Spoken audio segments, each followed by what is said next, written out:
After the layer of pasta, you have seasonings and some fresh Parmesan cheese. That's topped off by the meatballs. And remember, have ground. This is actually chicken and turkey, so you can actually just cook it and have it crumbled and put over your pasta. But Mama's a carnivore and she likes to taste her meat better than that. Then I add another layer of pasta because I want to kind of hide the meatballs. I want them to be a surprise. Some more fresh herbs for seasoning. I did a lot less this time because there's more at the bottom, and when I'm finished, you'll understand. Tomatoes and some mozzarella. Yes, more seasoning, fresh seasoning, of course. You should know by now that Mother believes in flavor. Yes, I said Mother, because Mama does believe in some flavor. You see bell peppers, both red and green, some fresh onions. And now, which I really regret, I didn't have a chance to show you. I did not video. I'm going to top it off with homemade marinara. Just not any homemade marinara. Mama's homemade marinara. And the thing about homemade products, when you do anything from scratch, there's always a better flavor.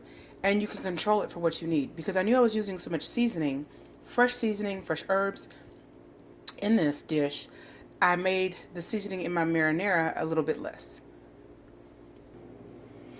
Covered in marinara. Oh, and today with my marinara, I put in some Italian sausage. I know, but it's Italian sausage. How can you have a baked pasta dish without Italian sausage? Okay, and then we're going to sprinkle some fresh Parmesan cheese on top of this. I found some cheese last night. I cut it. It was amazing. So it has to go on this dish. All right, shaved Parmesan is on top. Too much of a clump right there. I don't like that one. I don't want you to be like cheesed out. I don't think that's good for any meal where it's just so much cheese you can't actually taste all the flavors and you're trying to figure out how much cheese you have to, get through your system before the day is over with.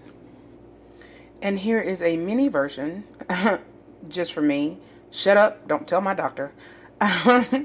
Now look, here's the deal.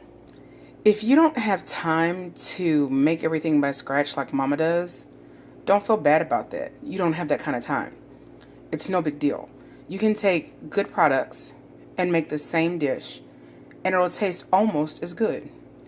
I have to say almost because Mama has secret ingredients and she only shows you so much of her food, of what she puts in her food. But don't feel bad about it. I mean, you're busy. What's the big deal? But you're cooking. It's healthy, sort of.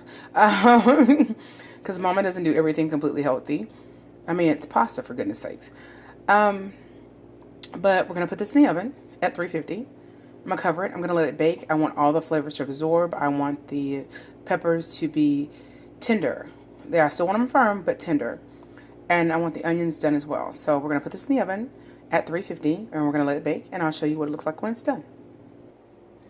There was something I forgot to mention. I'm actually going to wrap this one up because it's my personal one, and I'm going to put it in the fridge. Everything is already cooked, so everything has to do is just bake and let all the seasoning go through. The thing I forgot to do was top it off with a little bit of olive oil, which I forgot to show you. Just a little bit, a nice drizzle, extra virgin, of course. And this will sit in the refrigerator until I'm actually ready to eat later. Then I can just pop it in the oven. Did that sound like something you could make ahead of time and enjoy later? I'm also going to be making a salad. I have garlic bread to make. And the tipsy dumplings. OMG, why can phones not have smell-o-vision? But I will be showing you the final of the pasta later, the tipsy dumplings, and possibly the salad. Who needs to see a salad? Seriously? Okay. Come back later and see how it all turns out. Thanks.